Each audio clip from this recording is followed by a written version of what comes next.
tratar das visões que João recebe, e ele tem um vocabulário muito resumido.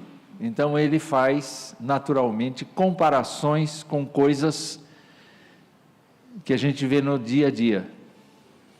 O livro do Apocalipse é totalmente aceito no cânon, e nós vamos dividir esta aula em duas. Esse primeiro momento é o momento em que nós vamos fazer só a abertura da carta propriamente, porque Apocalipse também é uma carta. Apesar de ser um livro profético, de ser um livro de revelações, é uma carta.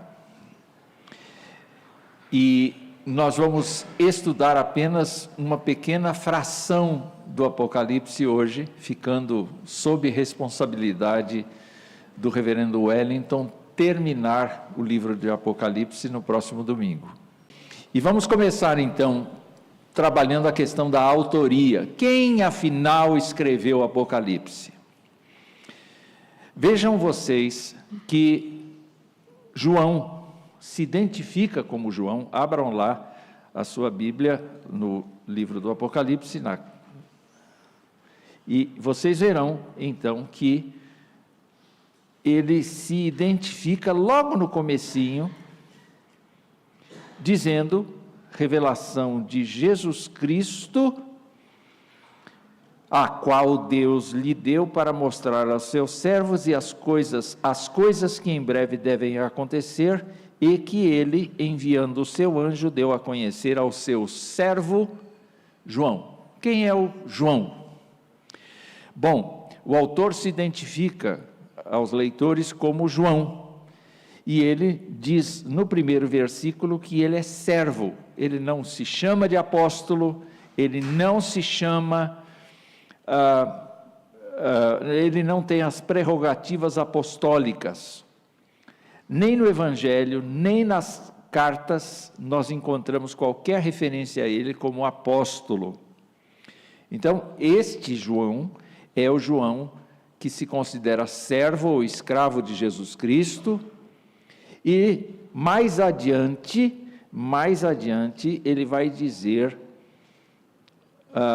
no verso 9, eu, João, irmão e companheiro de vocês na tribulação, no reino e na perseverança em Jesus, estava na ilha chamada Patmos.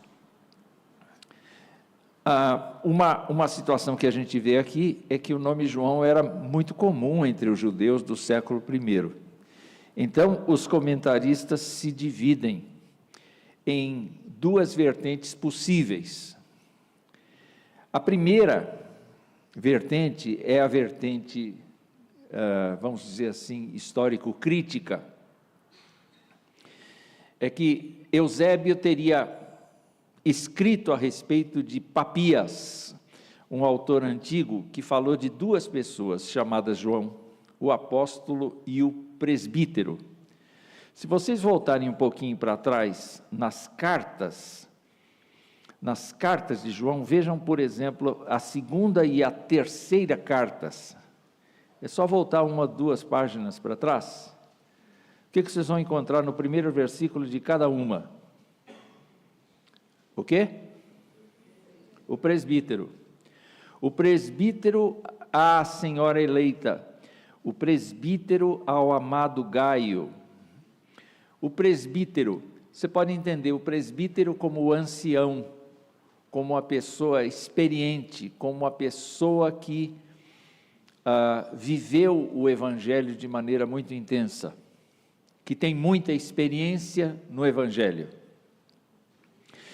Então as pessoas dizem assim: olha, quem escreveu o Apocalipse foi o presbítero, não o apóstolo.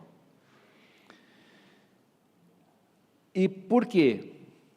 Bom, olha, porque uma das características dos livros de revelação dos judeus é que os judeus costumavam colocar um pseudônimo.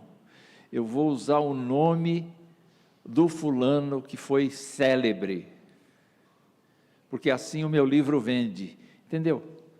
É mais ou menos isso, não é? É arrumar um pseudônimo que dependa da fama do outro para ganhar fama para si próprio. Deu para entender?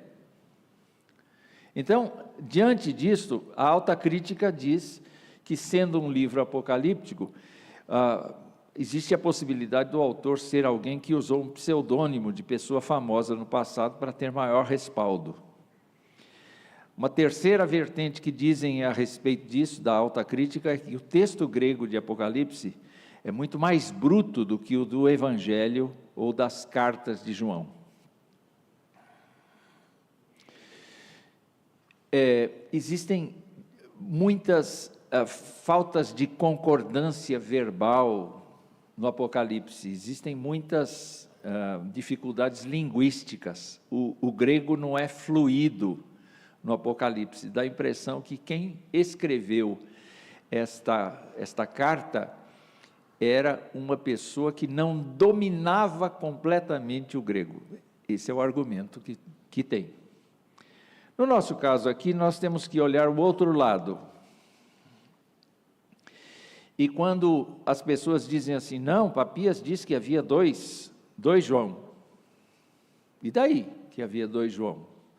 Porque Papias não trata da autoria da carta. Então, não é argumento dizer que tem 2 João. Pode ter 30, mas Papias não entrou no mérito de quem escreveu a carta do Apocalipse. Então, esse argumento pode ser descartado. O que mais que nós podemos descartar? Apocalipse não segue o gênero apocalíptico dos judeus, que usam pseudônimo, mas é o padrão apocalíptico profético do livro de Daniel, por exemplo, ou do livro de Zacarias, por exemplo. Ele vai à palavra de Deus constantemente, ele pesquisa a palavra de Deus. O Antigo Testamento é muito citado no livro do Apocalipse.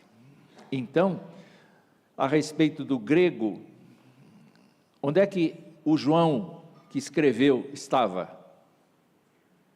Ele estava numa ilha, deportado, portanto, ele estava distante dos grandes centros, e ele podia ter um secretário, do mesmo jeito que Paulo usou secretário. Para escrever Romanos, Paulo usou Tércio.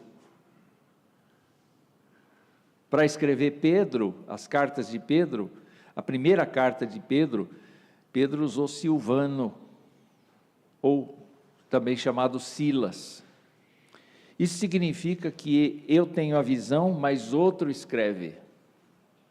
Eu tenho a visão, mas outro escreve, outro me ajuda a traduzir a visão para língua escrita. Então, ele pode ter utilizado um secretário, como fizeram Paulo e Pedro ao escreverem suas cartas. E a última afirmação aqui sobre a autoria, se foi o apóstolo João que escreveu o Apocalipse, João conhecia o grego, porque ele foi criado na Galileia, e a Galileia falava o grego, mas também falava o aramaico. Então, eventualmente ele não dominaria o grego clássico como Lucas, ou ele não teria um grego assim tão refinado quanto o Silvano, que ajudou Pedro a escrever sua carta. Isso não importa para nós. Importa que nós devemos olhar para o apóstolo João como a maior possibilidade possível. Por quê? Porque João é conhecido dos leitores da Ásia. Vamos ver o versículo 11 do capítulo 1. Ele diz assim: escreva num livro que você vê, e mande-o às 7 igrejas, Éfeso, Esmirna, Pérgamo, Tiatira, Sardes, Filadélfia e Laodiceia. O pressuposto é que essas 7 igrejas sabem quem é o João que está escrevendo. Então é bem possível que João, que foi um dos ministros em Éfeso, seja conhecido de todas as igrejas da região. Segundo argumento, o estilo do grego do Apocalipse é um estilo semita, ou seja, é um grego com cabeça de hebreu. Dá para entender isso? Quando uma pessoa não é nativa na língua, não é? Ela pode chegar nos Estados Unidos e dizer assim: how are you? Ué.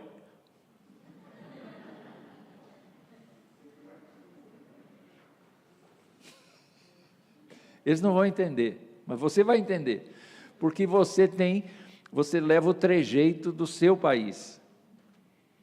E dá para perceber quando a pessoa não tem um inglês nativo. Ela fala correto. Ela fala correto, ela usa as preposições, as conjunções, o tempo verbal, ela usa o verbo auxiliar, ela faz tudo redondinho assim, né? O nativo não. Eu estava lá. Onde estava, está certo. Onde? Eu estava lá. Onde eu estava, está certo. A gente come tudo. E nesse sentido, não apenas o jeito de falar, mas também a forma de pensar, a cultura, não é? Então, o escritor, ele é grego na transmissão, mas ele é semita no pensamento. E ele tem muitas alusões ao Antigo Testamento, mostrando que ele é um autor judeu da Palestina. Então, essa é uma característica importante para a gente dizer que o autor é o apóstolo João. O autor alega ser autor de uma profecia. Está lá no capítulo 1, verso 3, que diz: bem-aventurado aquele que lê e bem-aventurados aqueles que ouvem as palavras da profecia. Então, pela revelação sobrenatural de Jesus Cristo, e no versículo 1 diz isso, revelação de Jesus Cristo, não é? Com uma mensagem de autoridade divina, capítulo 2, versos 18 e 19. Estas coisas diz o Filho de Deus, que tem os olhos como chama de fogo e os pés semelhantes ao bronze polido. Conheço as obras que você realiza, o seu amor, a sua fé, o seu serviço, a sua perseverança e as suas últimas obras mais numerosas do que as primeiras. Então tem autoridade aí. E então isso equivale, se ele está falando que tem uma profecia para dar, que é uma revelação sobrenatural de Jesus Cristo e que tem uma mensagem de autoridade divina sobre todas as igrejas, ele se equipara ao nível de apóstolo. Ele se equipara ao nível de apóstolo e de profeta. Próximo argumento é que em Apocalipse nós encontramos palavras comuns ao Evangelho de João. No princípio era o Verbo, e o Verbo estava com Deus, e o Verbo era Deus. Nós temos então esta semelhança, esta referência, o que favorece a autoria do apóstolo João, como sendo o escritor de Apocalipse. Não só Verbo, mas o Cordeiro, e também aquele que tem sede de água viva, venha e beba. É o convite do Espírito Santo no final da carta. E aí tem a contribuição histórica dos pais da igreja. Justino Mártir afirmou que João, o apóstolo, escreveu Apocalipse. E depois disso, século depois, Irineu, Tertuliano, Clemente de Alexandria defendem a autoria de Apocalipse pelo apóstolo João. Então, na nossa opinião, quem escreveu Apocalipse foi o apóstolo que Jesus amava. Foi para esse apóstolo que ele destinou a revelação final de todas as coisas. É muito significativo a gente pensar na fidelidade de Jesus para com os seus. Ele quis dar esse presente para João e por isso, então, permitiu que João fosse banido para uma ilha rochosa, no meio do nada, a fim de que ali tivesse tempo de receber a revelação do Senhor acerca das coisas que hão de acontecer. Mas, quando é que isso teria sido escrito? Então, nós temos duas correntes para variar. Uma corrente sugere que foi após o incêndio de Roma, no reinado de Nero, e outra logo após o fim do reinado de Domiciano, em 95 depois de Cristo, onde há o registro de perseguição, há o registro de... No reinado de Nero, Paulo e Pedro são executados. Há uma perseguição para os cristãos, mas também no reinado de Domiciano se fala de uma perseguição e por conta disso do banimento do apóstolo para a ilha de Pátimos. E a maioria dos estudiosos do último século, do século XX, tem favorecido esta segunda data. Portanto, Apocalipse teria sido escrita no finalzinho do primeiro século, né? E João teria falecido pouco depois. Se alguém tiver alguma coisa a acrescentar, por favor, ajude. Estas anotações aqui são da Bíblia de Estudo da Herança Reformada, não é? E eu só trouxe para ajudar aqui na introdução. Qual é o tema do Apocalipse? Bom, dá para ver que o diabo se levanta como nunca, não é verdade? Mas, a despeito do aparente poder do diabo, existe um poder absurdamente maior, infinitamente maior, que é o poder do Cordeiro de Deus, que é vencedor e que culmina, a revelação culmina com a vitória dos santos, não é? Não do time de futebol, dos santos, com letra minúscula, não é? E a derrocada, castigo eterno do diabo e seus anjos e da humanidade caída, não redimida. Então, este é o teor do livro, e quando pensamos então no teor do livro, desse jeito nós vemos então que o objetivo, o propósito do livro, não é o de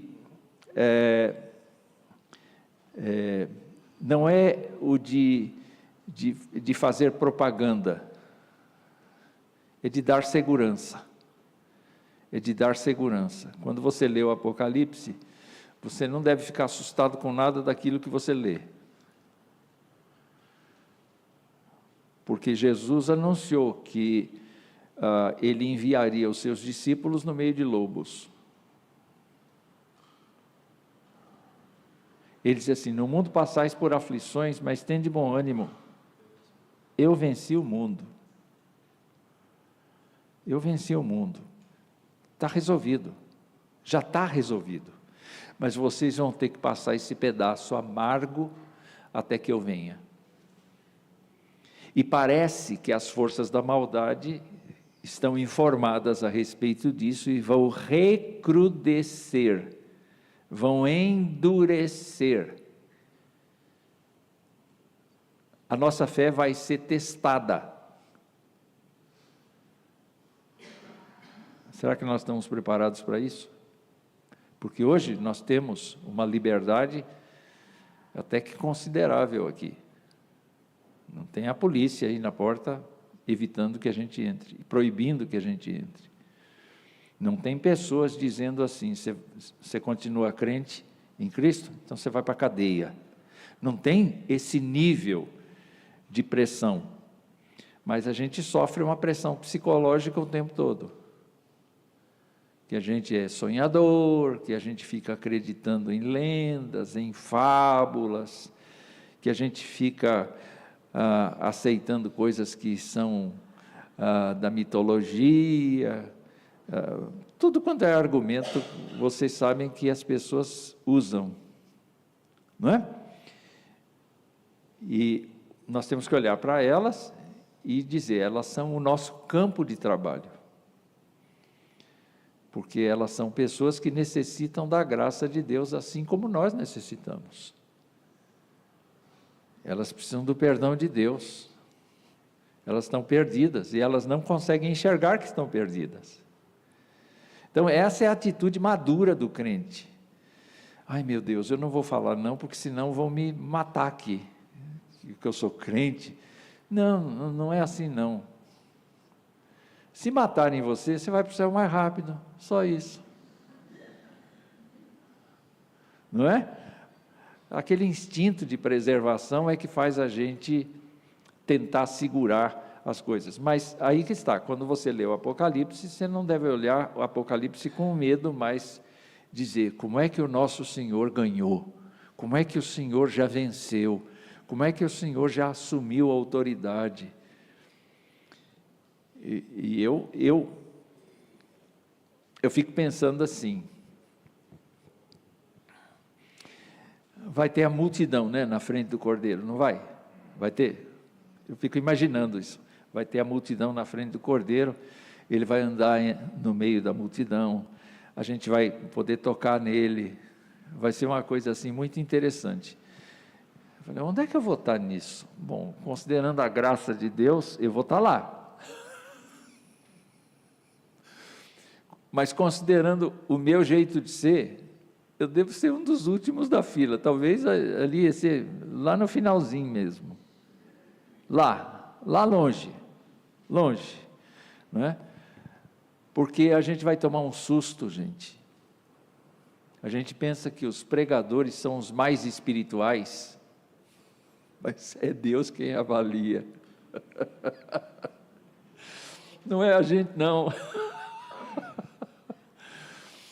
Então vai ter crente nosso lá, que vai estar lá na frente, e pastor vai estar lá no fim da fila,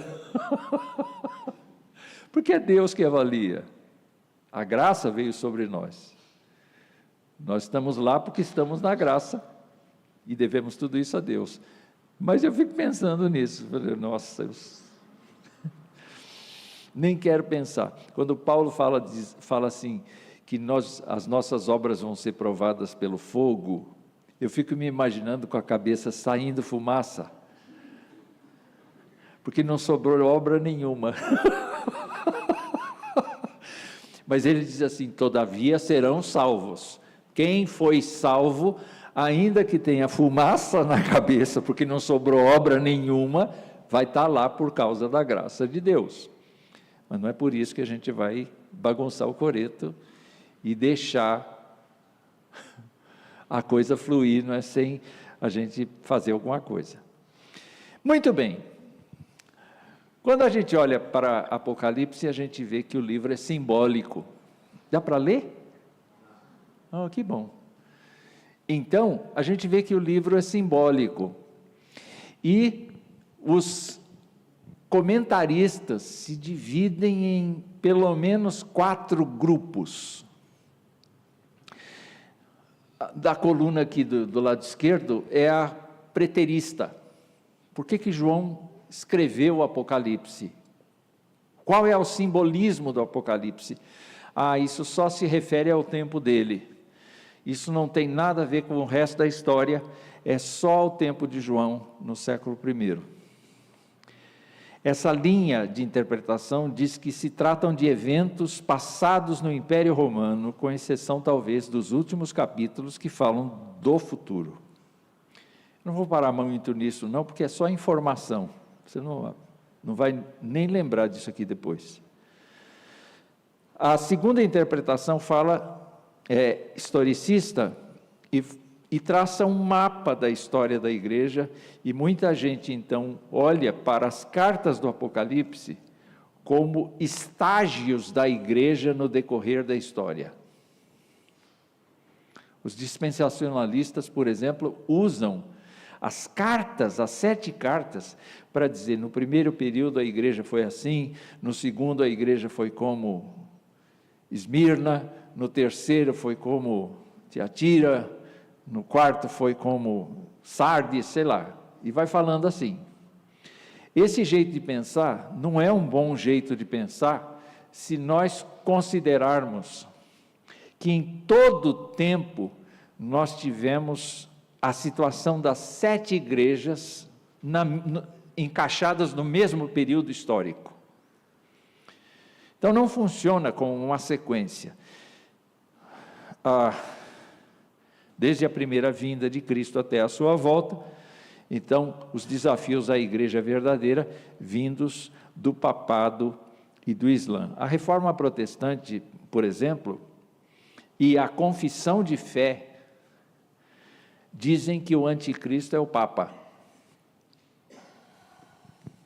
É um período da nossa história em que se olha para o anticristo e se vê como é que ele chama? É o padre, como é que, não é o nome dele, é o Santo Padre. O Santo Padre seria o anticristo, ou o Islã seria o anticristo. O anticristo é tudo, gente, não é só a autoridade eclesiástica, não é só a religião, mas a imoralidade de um modo geral. Tudo isso é anticristo, tudo isso é anticristo. Depois nós temos uma terceira abordagem, que é a futurista. Então, o Apocalipse existe para a gente ver o que vai acontecer no futuro. Então, nesse sentido, não existe uma preocupação de aplicar coisas para a história, mas de só olhar para frente. E a última seria a idealista. João revela princípios espirituais gerais, e esses princípios sempre verdadeiros, que não se limitam a um evento específico na história. Os comentaristas dizem o seguinte: você precisa tirar de cada uma dessas teorias um pouquinho para ter um equilíbrio. Porque, na verdade, João falou de coisas que aconteceram ao redor dele, que ele estava familiarizado, mas ele falou do futuro. Ele usou o Antigo Testamento para trazer essa imagem do que vai acontecer com a igreja no decorrer dos séculos, e ele então estabelece também princípios. Então você tem que fazer uma misturada, bater tudo isso no liquidificador, e daí tirar uma quinta abordagem equilibrada para entender ou para trabalhar a ideia do Apocalipse, tá? Alguém quer comentar isso? Gostou da batida no liquidificador? Então, você tem que tirar o melhor de cada teoria dessas para poder trabalhar a carta do Apocalipse. Qual é o estilo literário dele? Bom, a partir dos versículos que eu estou mostrando aí do lado esquerdo, ele inicialmente é um livro profético. E qual é o objetivo desse estilo? É chamar a perseverança dos crentes na glorificação de Deus e do Cordeiro, e no seguir Jesus até o fim. Então, qual é a glória de Apocalipse? É mostrar a intimidade de Deus, é mostrar como os inimigos de Deus trabalham, é mostrar como eles vão interferir no tempo e na história, e como Deus, por meio de Jesus, seu Filho, vai vencer todas estas coisas e como Ele vai, então, trabalhar com o seu povo a partir da ressurreição de todos. As pessoas, às vezes, dizem assim, mas o que acontece? Os crentes vão ficar no céu? Não, os crentes vão participar da natureza toda, que será renovada.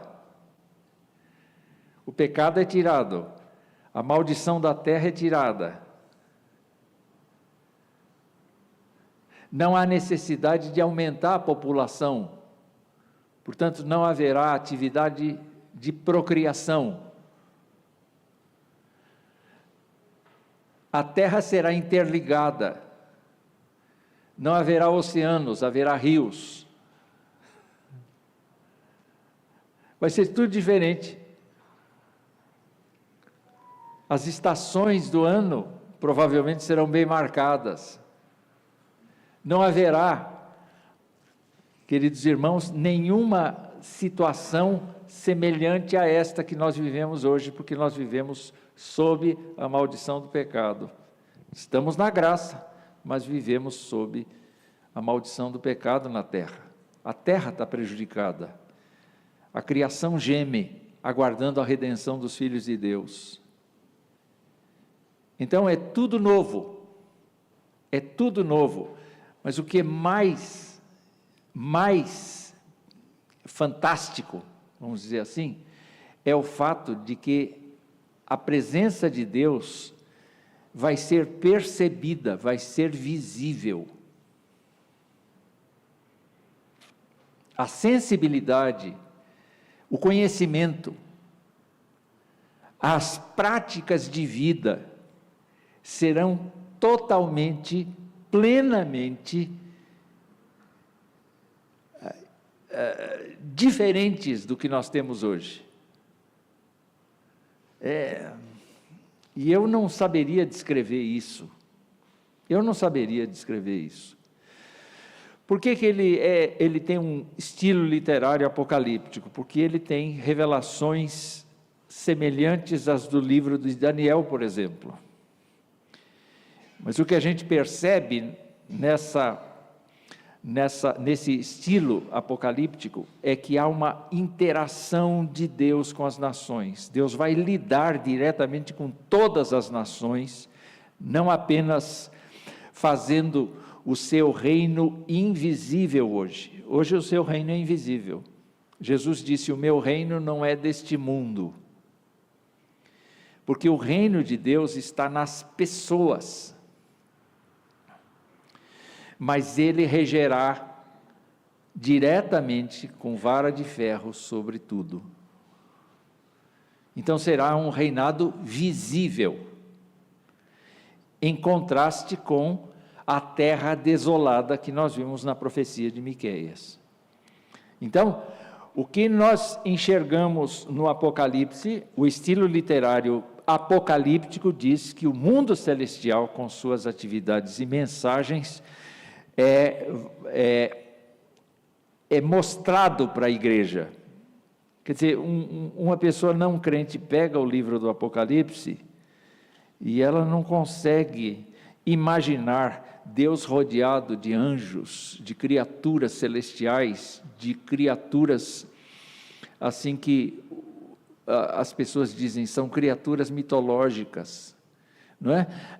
Não são criaturas mitológicas. O João está descrevendo do jeito que ele consegue descrever. Então tem cabeça disso, corpo daquilo. Quer dizer, não dá para a gente tentar fazer um quadro com aquilo lá de maneira muito clara, porque ele está, de fato, diante de uma coisa acima da sua compreensão. E, nesse sentido, então, nós vamos verificar que o gênero apocalíptico vai estabelecer o controle soberano de Deus sobre tudo. E por que é uma epístola? Por que é uma carta? É um livro profético, é um livro apocalíptico, mas ele escreve para 7 igrejas.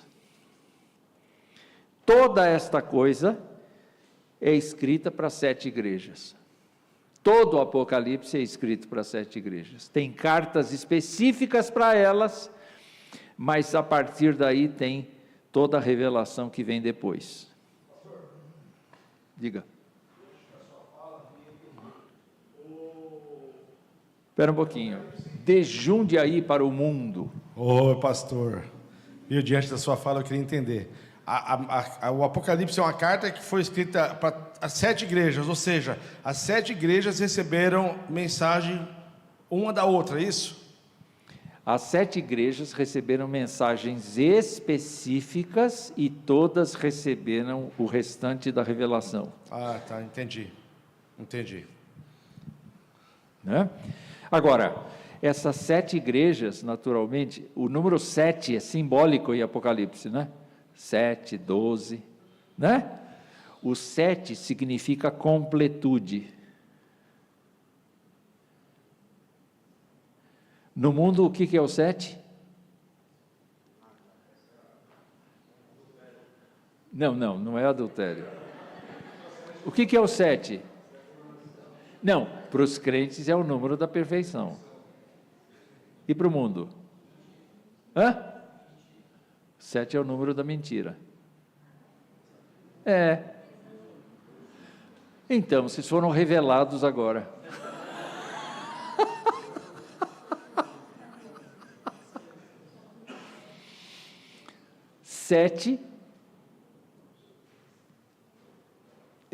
Desde criança eu sei isso, não é? Você sabe disso?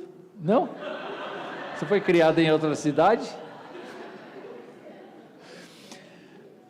A questão é que 7 significa completude.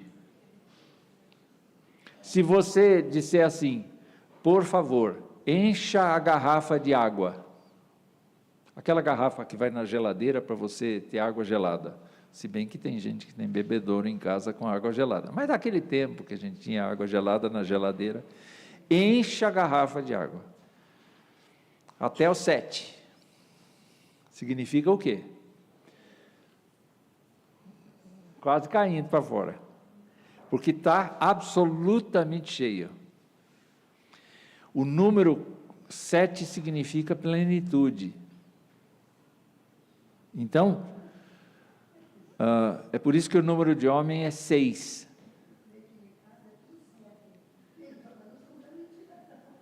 Vocês não são da mentira. Mas o crente não é da mentira. Quem diz que é da mentira é o mundo. Então, você tem aí o autor, que é João, você tem os destinatários. Olha só, respondendo à questão do Cláudio.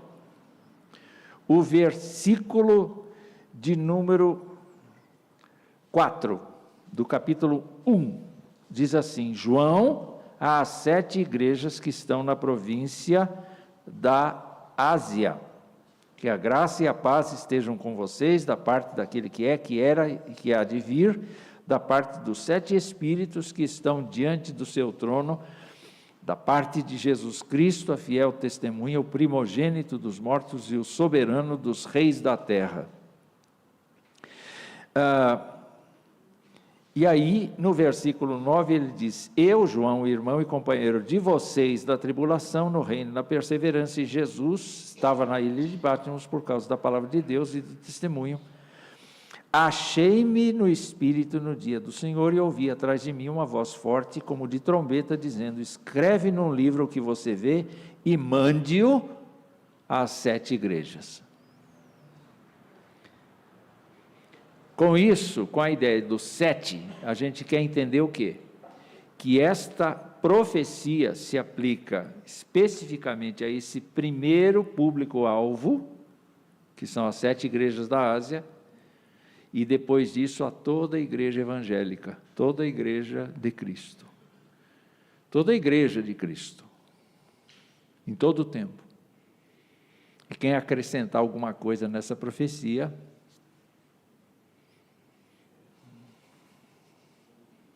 está perdido. A pessoa que ouve a gente lavando louça, não vê esse gesto, né? Então, tem que falar.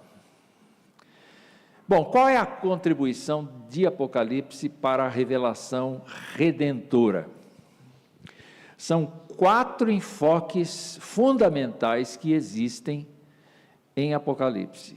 O primeiro deles, em nenhum momento, é ressaltar o poder do diabo. Tem gente que gosta de ler o Apocalipse para ver o que o diabo vai aprontar. Bobagem. O objetivo da carta não é esse. É fortalecer os crentes na sua fé em Cristo. Então, quando olhamos para a primeira coluna aqui, nós vemos que é inconfundível a imagem de Deus no seu trono. A mesma visão que Isaías teve lá no capítulo 6, se repete no Apocalipse. Não é? Ele viu o quê? O Senhor assentado no alto e sublime trono, e viu os anjos de Deus em revoada, dizendo: Santo, Santo, Santo é o Senhor dos exércitos. E Apocalipse retrata a mesma visão, a mesma grandeza, a mesma glória, a mesma majestade. Então, a primeira coisa é o reino de Deus, o trono de Deus. Deus é soberano e reina com poder absoluto, ainda que Satanás queira usurpar. Então, a gente vai assistir Satanás imitando Deus. Nós vamos ver no domingo que vem, provavelmente, nós vamos ver os comentários a respeito de Satanás, da besta que emerge do mar, da besta que emerge da terra,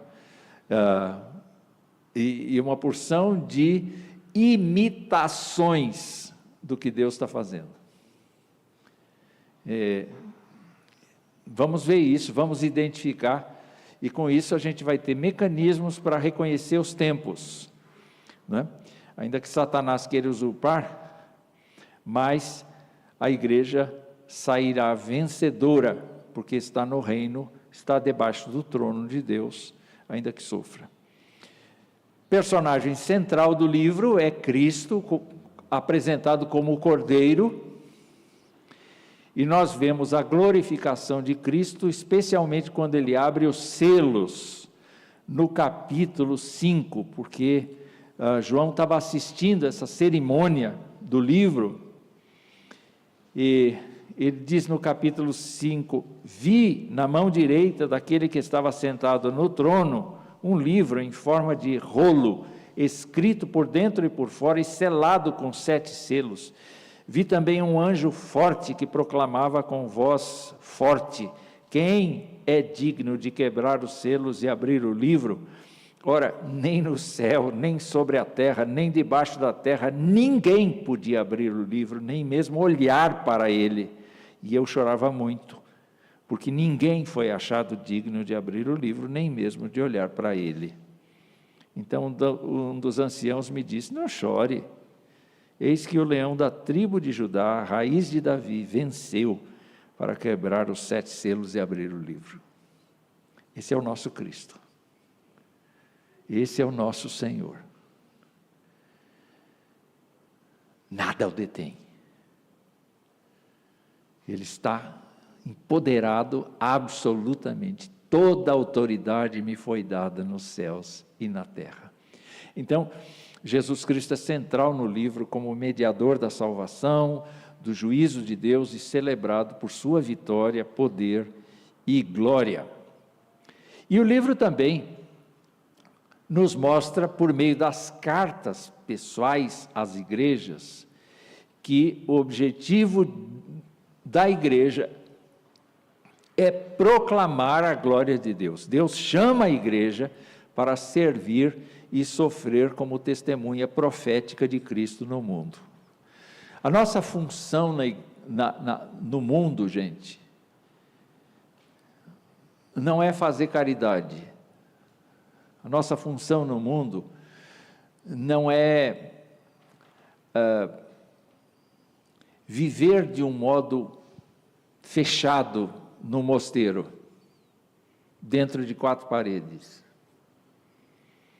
O livro do Apocalipse vai mostrar que os crentes enfrentam o medo, enfrentam as circunstâncias e pregam o Evangelho, ainda que com sofrimento, ainda que com perseguição. É um retrato do século I, é verdade, mas é uma consequência natural. Quando a gente fala da verdade de Cristo, isso parece um sonho para as pessoas, mas e elas nos aborrecem, às vezes, mas é dentre esse povo que estão os eleitos de Deus, e a palavra de Deus precisa ser transmitida para que eles acordem e aceitem a Cristo como seu Senhor e Salvador. A última coluna aqui fala da perseverança, porque o chamado da igreja para perseverar é muito insistente. O chamado da igreja para perseverar em sua fé, obediência e missão por meio de sua esperança na volta de Cristo. O que deve fazer um crente continuar a despeito da pressão que ele sofre? Ao contrário, né? É a esperança da salvação. O apóstolo Paulo diz que nós fomos salvos em esperança. Nós já estamos salvos pela fé, mediante a fé, mas ainda não estamos ressuscitados com Cristo. Então, já e ainda não. Então, é necessário que, enquanto a gente está no já, a gente se aproprie da graça e a gente viva para a glória de Deus. E, quando chegar aquele dia, então Ele completa a salvação, ressuscitando o nosso corpo. Se alguém tiver algum comentário, tem a palavra. Qual é o esboço resumido, então, do Apocalipse? O esboço resumido do Apocalipse é esse aí. Nós temos uma saudação, as bênçãos, nós temos a doxologia, na primeira parte, depois nós temos a visão, no capítulo 1, uma visão totalmente diferenciada de Jesus Cristo, né? Porque a gente viu Jesus Cristo ressuscitado, mas ninguém diz como é que ele é, qual a aparência dele nos evangelhos. Só diz que as pessoas tiveram dificuldade de reconhecê-lo. A Maria Madalena confundiu Jesus com jardineiro. Os discípulos de Emaús confundiram Jesus com viajante. Os discípulos de Jesus que estavam dentro de uma sala acharam que Jesus era um espírito, como é que a gente fala hoje? Um holográfico. Ele disse assim: vede, sou eu mesmo. Um espírito não tem carne e ossos como vede que eu tenho. Mostrou as feridas, porque essas coisas vão ficar marcadas nele. Isso é o que vai ficar marcado nele, não o flagelo que ele sofreu, nem a marca na fronte, não vai ter marca da coroa de espinho, nada. Vai ter aqui as marcas da cruz, para que ninguém esqueça o que ele fez. Mas ele estava inteiro. Quando chega no Apocalipse, vocês veem que João olha para Jesus e ele está numa outra circunstância. Ele diz, no capítulo 1, versículo 13, no meio dos candelabros, um semelhante a um filho de homem. E filho do homem, de acordo com Daniel, é o Filho de Deus. Então, temos aqui um semelhante a um filho de homem, com vestes talares, cingido à altura do peito com um cinto de ouro. Tudo isso é simbólico, porque cada coisa significa alguma coisa. E ele diz, a cabeça e os cabelos dele eram brancos como a alva lã, como neve. Os olhos eram como chama de fogo. Então, você vai tentar construir essa pessoa literalmente, você não consegue. Você não consegue. Mas se você pensar assim, quando a luz é muito forte sobre uma pessoa, como é que ela fica? Mesmo quem tem cabelo preto, como é que fica? Ela fica resplandecente. Quando os olhos de uma pessoa penetram a sua alma, é como chama de fogo. Então vocês vão percebendo que esta simbologia tem muitos significados, não é? Os pés eram semelhantes ao bronze polido, com o que refinado numa fornalha. A voz era como o som de muitas águas. Então você tem que construir, não exatamente uma pessoa que quando fala sai uma cascata da boca. Você não pode ser literal nessa hora. Você tem que entender o significado destas coisas à luz daquilo que o nosso autor está querendo dizer. Então é uma visão gloriosa. Depois você tem um relacionamento direto do Filho de Deus, do Filho do Homem, com as 7 igrejas. Aí você tem o desenvolver da profecia, que não é uma coisa atrás da outra. Quando nós olharmos para o Apocalipse, nós não podemos entender que seja uma revelação atrás de revelação, como se fosse uma sequência, mas uma situação assim, basicamente contínua. Então, as várias séries de 7 selos, 7, essas coisas todas, elas são simultâneas, porque todas elas terminam com o 7º, representando a eternidade, não é?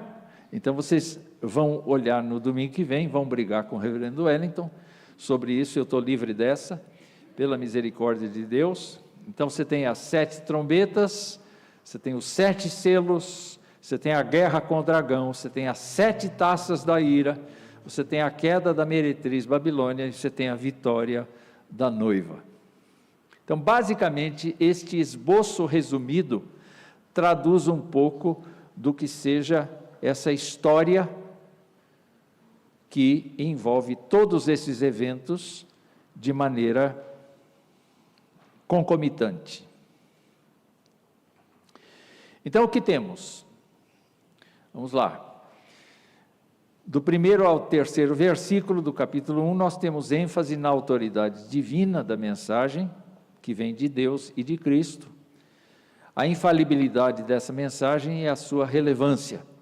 Nós temos a mensagem, a ideia de que a mensagem tem origem em Deus o Pai, é entregue a Jesus Cristo e é revelada a João por um anjo. O número 7 é o número bíblico, símbolo da totalidade. Deus criou o mundo em quantos dias?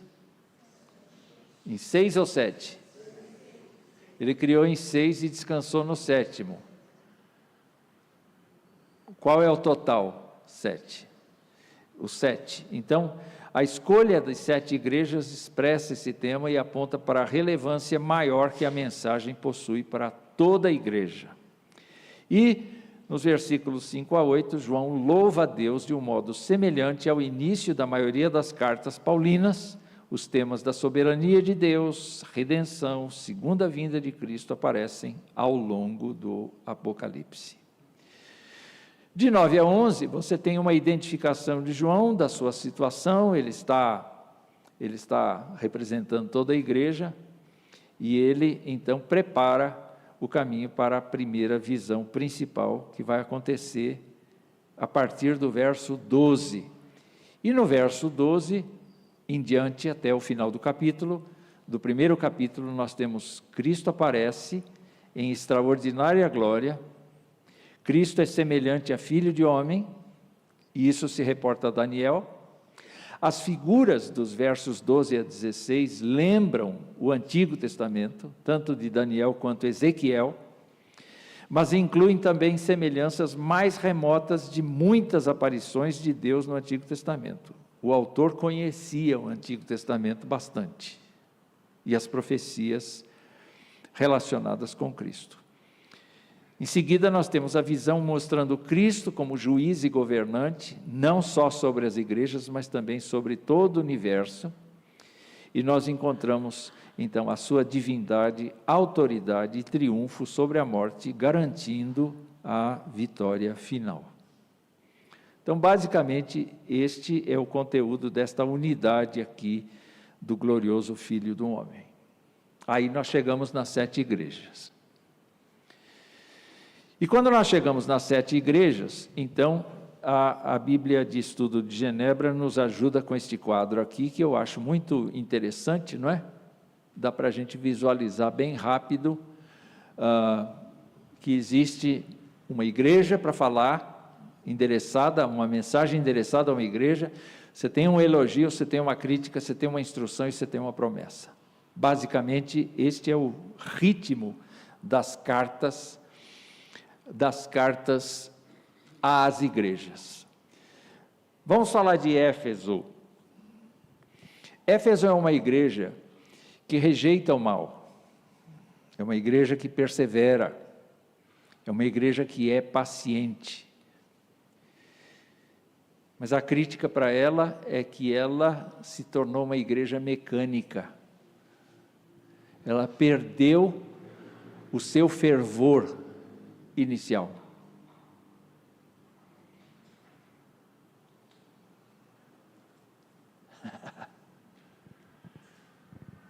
Os crentes se tornaram profissionais.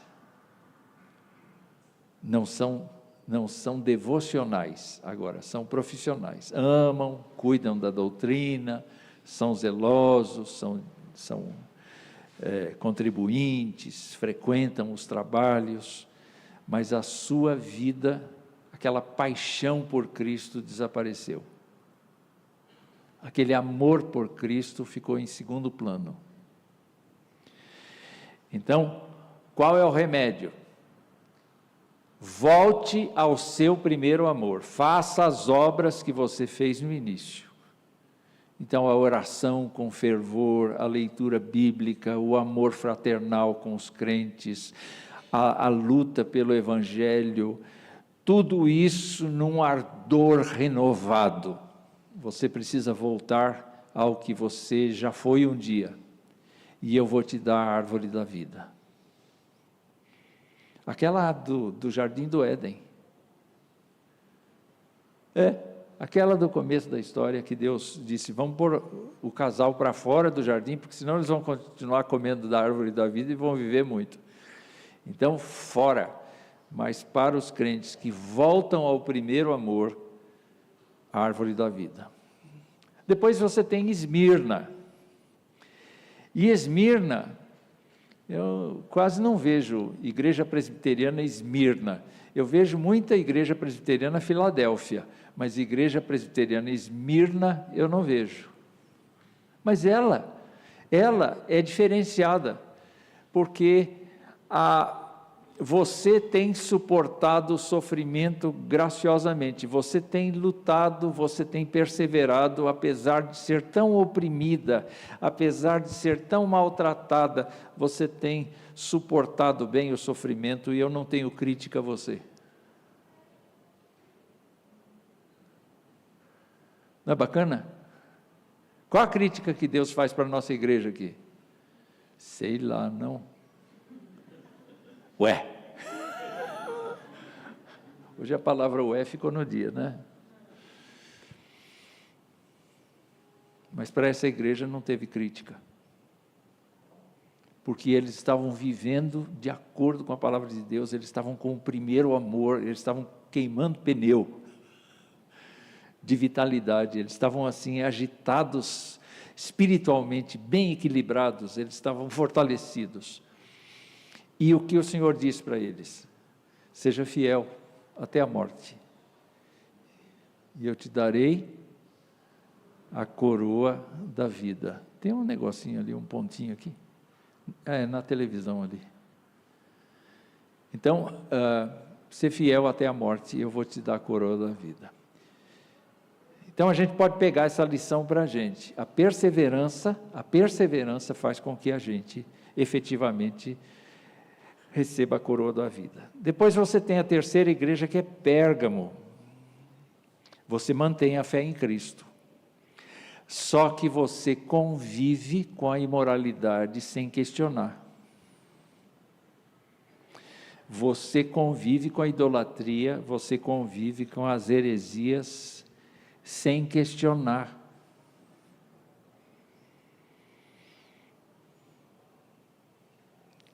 Gente, Pérgamo é uma igreja inclusiva.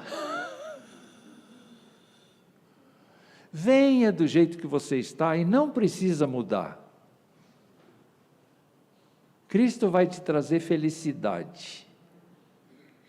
Não é isso que você veio procurar? Eu vou tratar de você e você não precisa mexer nada na sua vida. Fica do jeito que está bom. Isso é pergaminho.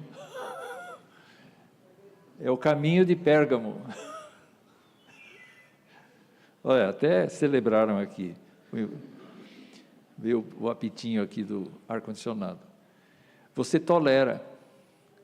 Qual é a instrução que você recebe? Saia disso, se arrependa, mude de ideia. Não está bom, não aceite isso. Você vai receber o maná escondido, se fizer isso, e uma pedra com um nome novo. Qualquer dia eu vou ensinar para a igreja o hino da pedrinha branca. Quem é que sabe o hino da pedrinha branca aqui? Só Esther. Nós receberemos lá no céu, no lindo, lindo céu, um outro nome novo além do véu, nesse lindo céu, pedrinha branca, e por aí vai. Vamos para a quarta igreja, Tiatira. O que é que Jesus vê nela? Vê o amor, vê o serviço, vê a fé, vê a paciência, e que houve crescimento dessas coisas em relação ao seu início. Qual é o problema? Tolerância com o diferente.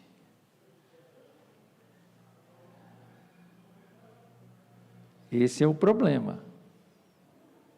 Jesus olha e diz assim: olha, vocês cresceram muito, mas vocês ainda estão vivendo com gente no meio de vocês, que é gente idólatra, que é gente imoral, que é gente que não tem a vida acertada. Quero dizer para vocês que o julgamento está vindo sobre vocês. Se vocês não se emendarem, o julgamento virá sobre vocês. O que aconteceu com Israel? Então, sejam fiéis. O que vai acontecer com quem tomar isso e levar a sério esse recado de Deus? Governarão nações e receberão a estrela da manhã. Tudo isso é Jesus falando com a igreja. Aí nós temos Sardes. E, como Deus conhece os corações das pessoas, ele diz assim: olha, nem todos estão estragadinhos, alguns têm sido fiéis. A igreja não está totalmente morta, mas parece morta. É uma igreja sem vida, é uma igreja sem resultado, é uma igreja ritual, é uma igreja parada no tempo e no espaço, como está, talvez, a igreja na Europa. Arrependa-se, fortaleça o que ainda resta. Os fiéis serão honrados e vestidos de branco. E chegamos nas duas últimas cartas, a preferida, não é? Do povo. Para tudo eles colocam Filadélfia, Filadélfia. Porque Filadélfia persevera na fé, obedece a Cristo, honra o seu nome. Depois de haverdes feito tudo, dizeis: somos servos inúteis, porque fizemos apenas o que devíamos fazer.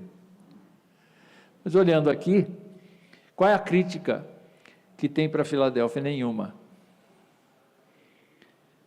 Nenhuma crítica, não tem crítica.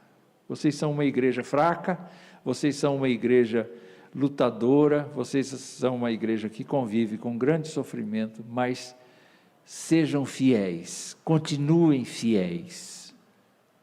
E vocês vão ter um lugar na presença de Deus, um nome novo e uma nova Jerusalém.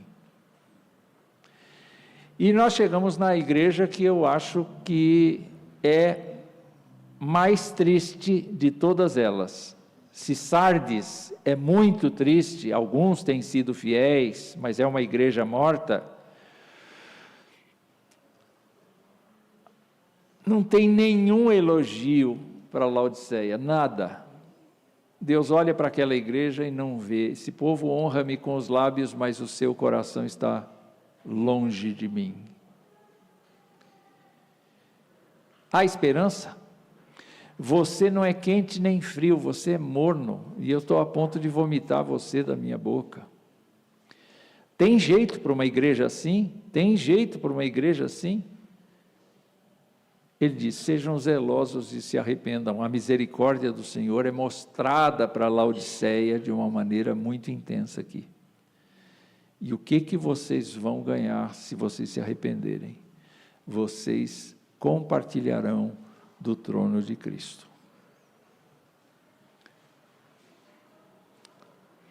O que a gente vê então nesse começo do Apocalipse? Antes de entrar nas taças de ira, dos selos, né? Entrar nos ais que o Apocalipse tem. Você encontra aqui a pessoa central, que é Jesus. Jesus é o grande vencedor. A igreja é uma igreja militante e ao mesmo tempo uma igreja triunfante. É uma igreja que luta, que persevera, que combate o bom combate. E você vê que essa igreja, a despeito do sofrimento que ela vai passar, que ela passa, que ela passou, ela será vencedora, porque Cristo é vencedor.